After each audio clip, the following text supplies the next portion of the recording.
Hi, thank you for joining me today. It's been a challenging year and a busy one for biotech. With the march of COVID-19 around the world so rapidly, it's given us new appreciation for the value of getting data to researchers quickly. I'd like to talk to you today about our approach, which is to develop a common data model to encourage data sharing and reuse. Researchers do have access to data. If you search for Alzheimer's disease on Google, you get 103 million results, or something more specific, COVID-19 research data, and something we know very little about, you get nearly 3 billion results. But researchers don't usually start here. They often start with PubMed, finding some recent research, and then going from there to search for data to support a new hypothesis. So where did they look? NIH currently lists 11 open resources. Several of them are listed here on this page, but researchers are likely to go to other portals, ones that they're familiar with. The Genomics Data Commons, the Human Cell Atlas, FireCloud, or ENCODE, just to name a few. But that's not quite what researchers are looking for. Researchers are asking more specific questions. They'd like to find single-cell data for species human mouse, where specific genes are highly expressed in order to identify cells susceptible to COVID-19 infection, for example. And generally, they need to search across multiple portals or consortia. Our vision is a simpler and more comprehensive search capability based on key metadata, findable, shareable, reusable, based on the FAIR guiding principles. What a great idea. But it doesn't sound like a novel idea, and it's not. But are we late to the party? Unfortunately, not really. There's plenty of room for improvement. We still need to search across data collections. Think beacons for a broader range of data. The Beacon Network makes available a site where you can search for a mutation and gives you back a list of data sets where you may find information about that mutation. Imagine doing that for a broader range of data. How do we achieve this? Well, we could allow everyone to use their own names and formats and supplement it with natural language parsing to identify common concepts. But we haven't gotten very far with that approach. We could require everyone to use the same standards for naming things. That may take some time. So our proposal is to develop a common data model specifically to support findability. And we are employing and exploring a number of strategies to help us achieve that.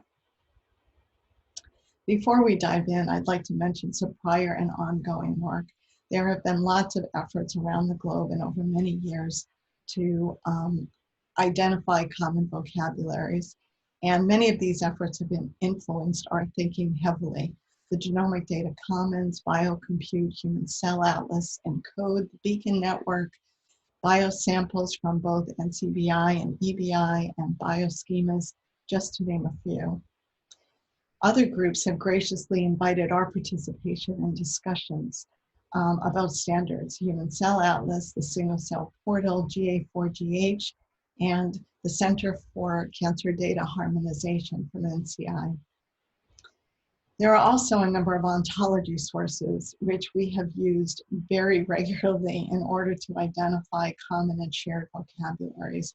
Both the NCBO bioportal and EBI's ontology lookup service are very, very useful for this purpose. The second thing I'd like to mention before we dive in is vocabulary or terminology. These terms are often used interchangeably: data model, ontology, knowledge graph, schema. I'd like to specify how we're using those terms specifically. An ontology is a formally specified vocabulary which defines concepts and relationships to characterize a domain. We further assume that it captures all high-level concepts in a domain and at least provides parent and child relationships to give us a sense of the structure of the data. A schema. A schema is a definition of a data structure used to store or transmit data.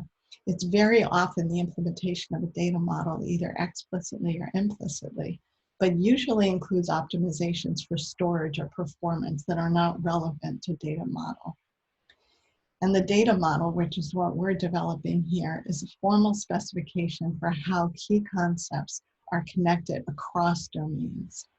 It's intended to capture how the data is connected in ways that are meaningful to subject matter experts. And a knowledge graph we view as a data model populated with data. So there's a data model behind that knowledge graph. I've broken the talk into 3 sections today: learning and listening to lots of people, designing a conceptual model, building the formal model, and we'll talk at the end about where we are today. So, learn from the past. Researchers change the questions they ask over time. As science advances, we look at data differently, we use data differently, we develop new techniques, new methods. Technology changes, sometimes forcing database migrations as we move from platform to platform. But database conversions, which is modifying the structure or the actual type of the data that's stored, can be costly and time-consuming. We'd like to avoid those. And we also need to make sure we stay cognizant of protecting data privacy. Focus on findability. It shouldn't take Sherlock Holmes and data from Star Trek combined in order to help researchers find data, build cohorts. We need to listen to the researchers. An epigenomics expert might ask for all the ChIP-seq data with specific targets and mutations. A cancer researcher might ask for all lung samples that came from primary tumor sample and have evidence of triple-negative breast cancer. We've tried to listen carefully. We've collected nearly 100 use cases from our researchers. We find that they're looking for imaging and proteomic and RNA-seq data from HER2-positive gastric cancer, chronic kidney disease, and other diseases. There are a great many keywords and key terms that we are looking for here. We took those nearly 100 use cases and put them into a word map. We then did a little bit of analysis and sort of data grouping in order to figure out what kinds of data we're really looking for. So data modality, disease are important search criteria. So is a mutation, species, what kind of activity, what kind of processing has been done? Is it sequencing? Is it ChIP-seq? Now that we have a sense of what that metadata is, where do we go from here? We design a conceptual model.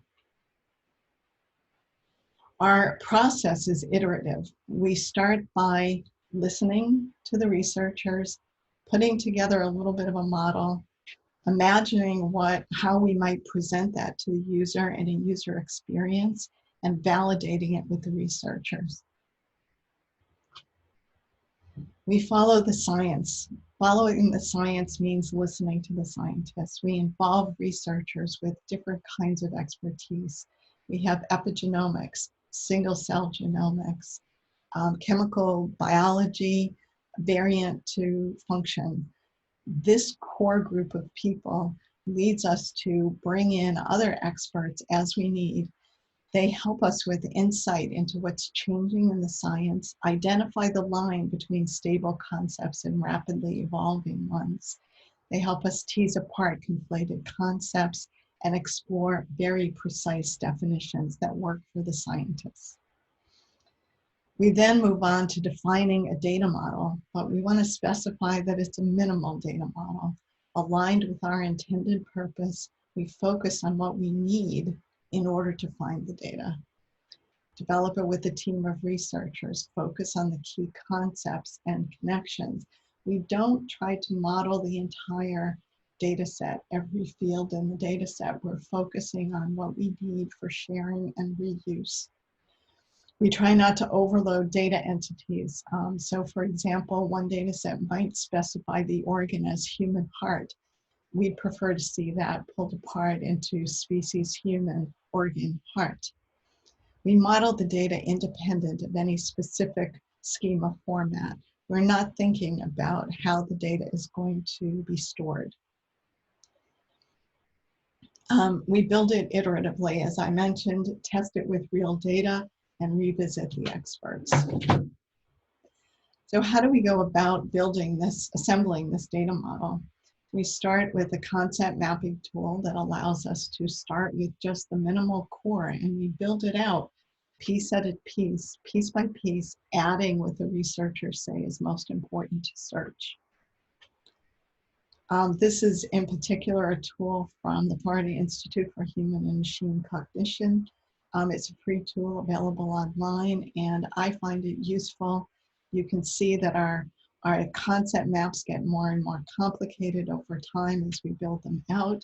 But one of the nice features of this tool is that you can expand the donor, you can expand the individual classes so that the researchers can see what we mean when we're talking about a donor. What is the data we capture for a donor? From there, we move on to building a formal data model. You remind ourselves that we're building a data model, not an ontology. Our objective is to enable researchers to find and operate over data, not to completely characterize the domain. We specify the data model using formal semantics, in our case, OWL, which supports the definition of constraints and allows us to, in the future, be able to make inferences about the data. We also leverage the expertise of others using ontologies and vocabularies that we encounter with our search. This makes our data more interoperable and avoids reinventing the wheel. We extend our standards only to be more precise, restrict options, or add missing features. The criteria we considered when we were looking for ontologies are that 1, they're commonly used in our data sets and in the domain of biomedical data. 2, they're maintained and relatively current. And 3, they're fit for purpose. And by that we mean accurate, complete at a certain level, and not unnecessarily complicated. And here is a collection of some of the ones that we use, which I'm sure are somewhat familiar to people. Mondo, OBI, the ontology for biomedical investigations, cell ontology. So what does our specification look like? We use the Turtle RDF serialization. I find it more readable. And you can see here the ontology subsets that we've pulled in. And our current model is expressed in multiple Turtle files. We're exploring simpler structures for that. So what is a biosample? This image comes from Top Rate Composer, which is similar to Protege. It has a few extra features. And here our definition is stored with the concept of data about a physical sample consisting of 1 or more cells taken from an organism, living or deceased. We have alternative labels or synonyms. Biospecimen and specimen from organism to us are represent a biosample. There are axioms below here that indicate what the the cardinality of the properties is. This is a diagram that shows the connections between sample, biosample, and donor. This arrow indicates this is a subclass relationship. This arrow indicates it's a different kind of relationship. So a donor actually donates a biosample, and you can see the properties that are added at each level. And so here between the sample and biosample, and then the donor has its own properties. Leveraging ontologies also means sometimes doing it by reference. we couldn't find an ontology that defined a set of non-overlapping biosample types. So we are here using our own controlled vocabulary, which is defined within the data model, but we're using the OWL axiom equivalent class to assert that it's the same thing as Uberon 173, which is amniotic fluid. So what are our challenges? One, leveraging existing ontologies. When do you subclass? When do you reference?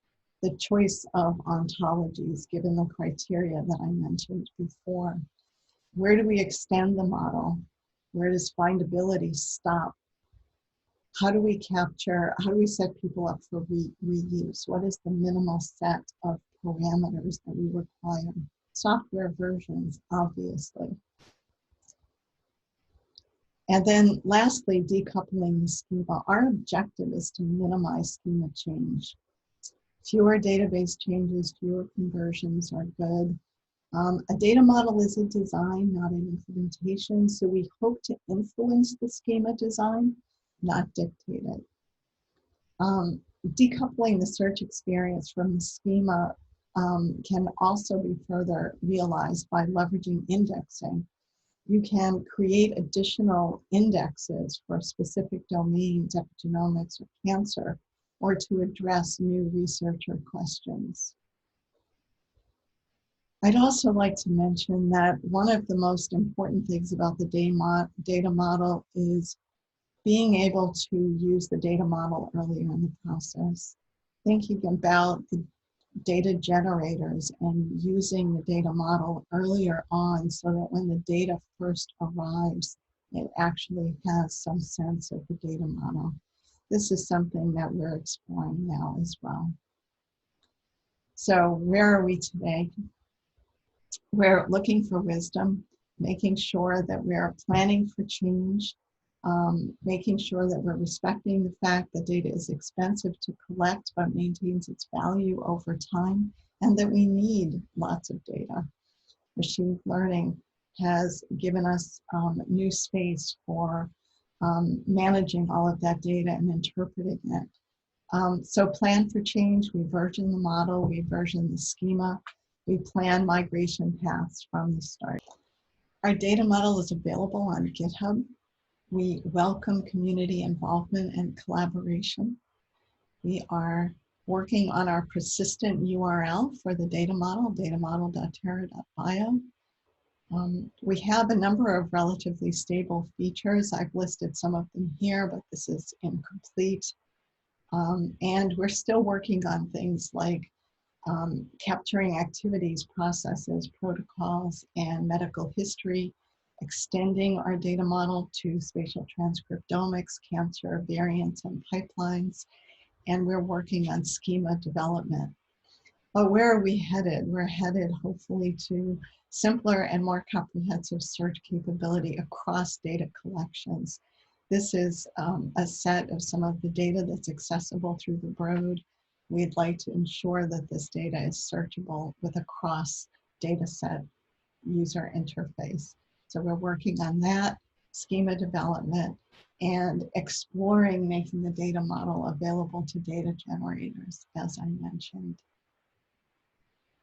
This has been a collaboration on many fronts, not only the prior work that I mentioned earlier, but the core data model team, which challenges me every day to make sure I get the definitions correct and I'm clear.